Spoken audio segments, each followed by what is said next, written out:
पुढची बातमी बघूयात महत्त्वाची। महात्मा ज्योतिबा फुले यांची आज 198वी जयंती आहे आणि या निमित्तानं पुण्यातील फुलेवाड्यात मिसळ वाटपाचं आयोजन करण्यात आलं। फुलेवाड्यात भव्य एकता मिसळ या उपक्रमाचं आयोजन केलंय।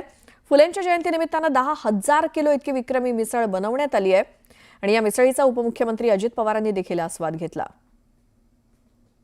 दरवर्षी महात्मा ज्योतिबा फुले यांच्या जयंतीनिमित्त खरं तर एकता समितीकडून एक भव्य एकता मिसळ वाटपचं आयोजन जे आहे ते केलं जातं।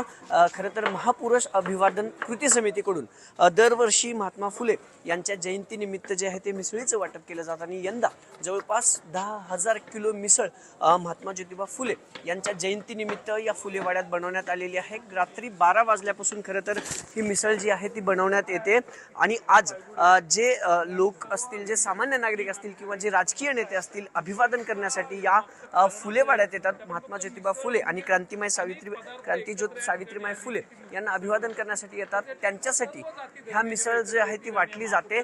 ही सगळे दृश्य आपण पाहतोय की रात्री 12 वाजल्यापासून जवळपास 10,000 किलो मिसळ बनवायला घेतली जाते आणि आता या मिसळीचं वाटप जे आहे ते सुरू झालेलं पाहायला मिळते। माझ्या मागे ही सगळी मिसळ बनवण्यात आली आणि त्यानंतर आता जे वाटप आहे ते सुरू झालेलं आहे। जवळपास 11 ते 12,000 लोक इथं या मिसळीचा आस्वाद घेत असतात। खरं तर महापुरुष जी समिती आहे, महापुरुष अभिवादन कृती समिती पुणे शहराची, या समितीमध्ये स्थानिक सर्व पक्षाचे राजकीय नेते आहेत आणि त्या सर्व पक्षीय राजकीय नेत्यांकडून जे आहे ते या मिसळ वाटपाचं आयोजन केलं जातं आणि आज 198वी जयंती खरं तर महात्मा ज्योतिबा फुले यांची या फुलेवाड्यात पार पडत आहे। एक ग्रंथ वाङ्मयाचं प्रकाशन देखील आज त्यांच्या जयंतीनिमित्त होणार आहे। सर्व राजकीय नेते, छगन भुजबळ असतील, अजित पवार असतील, सुप्रिया सुळे असतील, चंद्रकांत पाटील असतील, स्थानिक आमदार, स्थानिक खासदार असतील, हे सगळे आज या समता भूमीवरती अभिवादनासाठी येणार आहेत।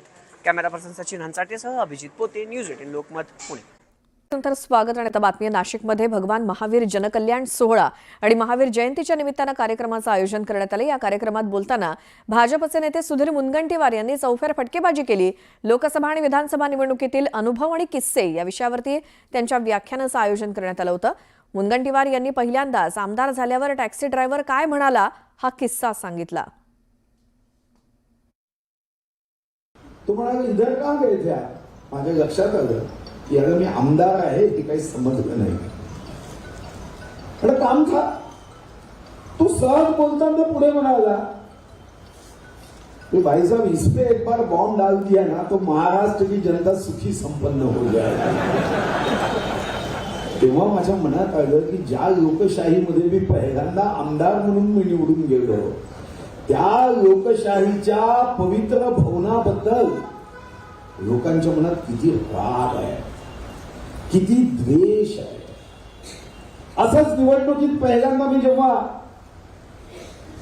पहिल्यांदाच निवडणुकीत विजयासाठी मी ताकद लावत होतो, कारण लोकसभा पराभूत झालो होतो। लोकसभा तर माझ्या नशिबात दिसत नव्हती।